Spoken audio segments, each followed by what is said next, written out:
I love this table runner because it really is a tablecloth for all seasons. Let me show you why. I love to use it in the fall as we're nearing to Thanksgiving. I think it would make a great table runner for your Thanksgiving buffet table.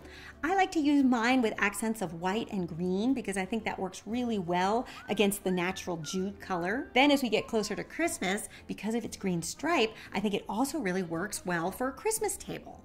So I'm going to use mine for Christmas morning breakfast. I think it will look really cute with some red accents, maybe some arrangements with pomegranates, and of course little Christmas decorations tucked in here and there. And I think it'd be really charming against my little Christmas plates that were handed down to me by my parents, who used to use them every Christmas morning, and they only came out for Christmas morning breakfast. So I do the same thing with my kids.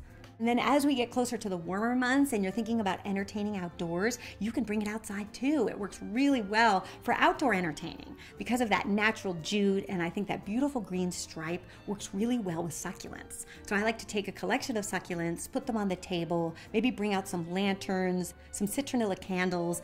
I think the warmness of the candles and the rusticness of the runner mixed with those succulents just makes for a great summertime centerpiece as well.